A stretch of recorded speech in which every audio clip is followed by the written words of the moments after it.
श्रोताओं नमस्कार। क्षेत्रीय समाचार एकांश की इस विशेष प्रस्तुति में मैं आपके साथ हूँ नीता कांडपाल। श्रोताओं, प्रदेश में स्वास्थ्य विभाग द्वारा 14 अक्टूबर को कृमि मुक्ति दिवस मनाया जा रहा है और जो बच्चे इस दिन कृमि मुक्ति दिवस में शामिल नहीं हो पाएंगे उनके लिए 17 अक्टूबर को फिर से कृमि मुक्ति दवा दी जाएगी। इस स्वास्थ्य कार्यक्रम में पूरे उत्तराखंड में 43.5 लाख स्कूली और इंस्टीट्यूट के बच्चों को कवर करने का उद्देश्य है। श्रोताओं, आज इस विषय पर हमें जानकारी देंगे राष्ट्रीय स्वास्थ्य मिशन से डॉक्टर कुलदीप मर्तोलिया। सुनिए डॉक्टर कुलदीप मर्तोलिया से कृमि उन्मूलन दिवस पर वार्ता। डॉक्टर साहब, आकाशवाणी देहरादून में आपका स्वागत है। जी धन्यवाद। डॉक्टर साहब, हमारे श्रोताओं को ये बताइए कि डीवर्मिंग या कृमि उन्मूलन दिवस क्या होता है? ये जो कृमि उन्मूलन दिवस है ये साल में हम लोग 2 बार मनाते हैं। ये 6 महीने के अंतराल के बाद मनाया जाता है।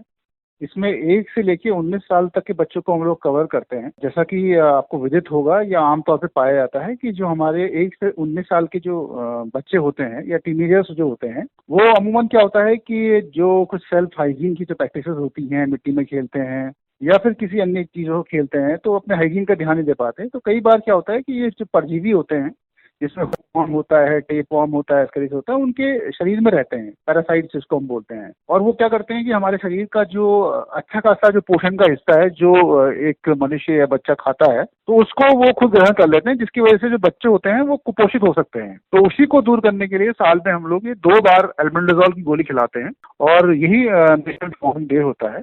और आने वाली इस अक्टूबर के जो 14 तारीख है उसमें हम लोग ये नेशनल डिवॉर्मिंग डे करेंगे, कृमि मुक्ति दिवस मनाएंगे। और जो फिर जो अगला मंडे है उसके बाद 17 तारीख है उसमें अपना मॉप अप डे करेंगे। अगर किसी वजह से बच्चे स्कूल ना आ पाए हो या हम कवर नहीं कर पाए हो तो 17 तारीख को हम उनको मॉप अप डे में कवर करेंगे। जी डॉक्टर साहब, इस तरह के कार्यक्रमों से कितने बच्चे लाभान्वित होते हैं?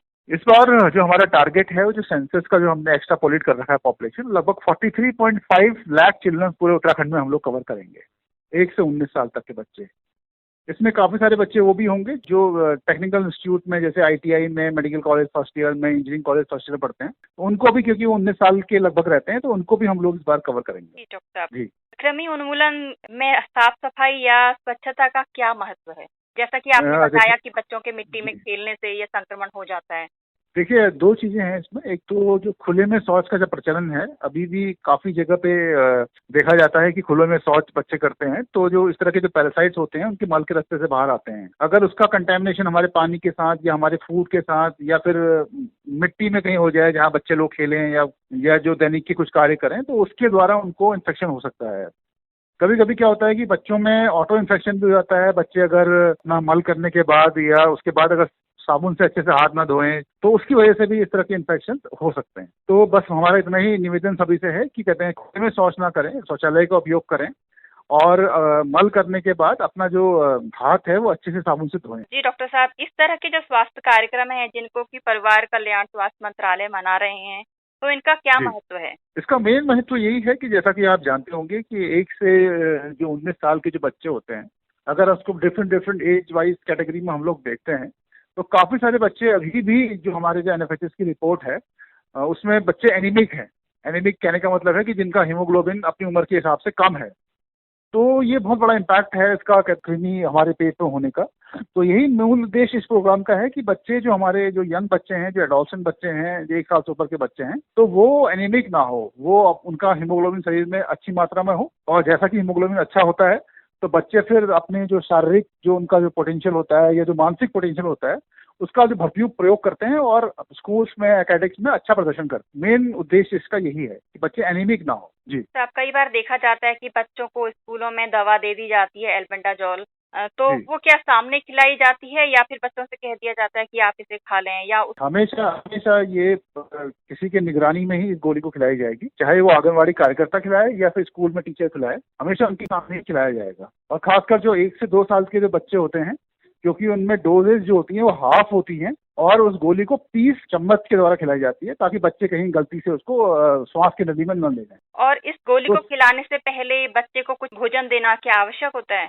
हाँ, अगर वो बेहतर ये रहेगा कि अगर उन्होंने कुछ हल्का भोजन किया हो तो उसके बाद ही खिलाएं तो बेहतर रहे। उससे वो एसिडिटी या फिर मचलन या उल्टी होने के चांसेस बहुत कम रहते हैं। बस इसमें इतना ही कहना चाहूंगा कि जो हमारे माँ बाप हैं, बच्चों के माँ बाप हैं या स्कूल में जो हमारे टीचर्स हैं, सभी से मेरा एक निवेदन रहेगा कि उस कार्यक्रम का प्रतिभाग करें। पैरासाइट जो परजीवी हैं, जो हमने आखिरी सर्वेक्षण जो उत्तराखंड में कराया था, तो लगभग उसमें 65% से लेकर 85% तक बच्चों के मल में इस तरह के जो पैरासाइट्स हैं वो पाए गए। तो उसमें प्रतिभाग करें। अपने बच्चों को स्कूल्स में, जिस दिन नेशनल डिवॉर्मिंग डे है जो कि 14 अक्टूबर को इस बार मना रहे हैं हम लोग, उसमें उस दिन स्कूल में बच्चों को जरूर भेजें। और किसी कारणवश अगर वो 14 तारीख को न जा पाए तो 17 तारीख को अक्टूबर को बच्चे को स्कूल जरूर भेजें ताकि वो मॉपअप दिवस में इस गोली को खा ले। जी, डॉक्टर कुलदीप, आकाशवाणी देहरादून को अपना कीमती समय दिया, आपका धन्यवाद। जी धन्यवाद, नमस्कार, थैंक यू वेरी मच, धन्यवाद। श्रोताओं, अभी आप सुन रहे थे डॉक्टर कुलदीप मर्तोलिया से वार्ता। जैसा कि डॉक्टर कुलदीप ने हमें कृमि उन्मूलन के विषय पर महत्वपूर्ण जानकारी दी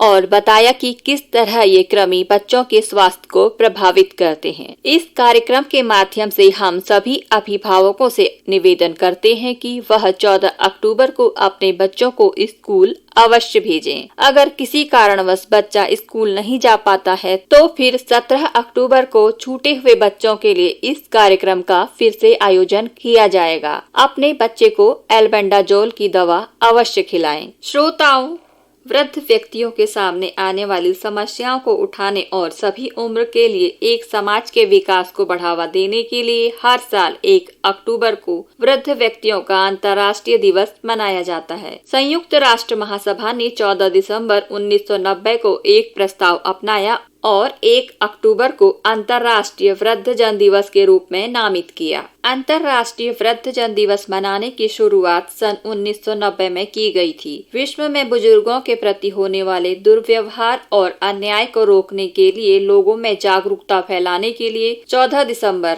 1990 को यह निर्णय लिया गया।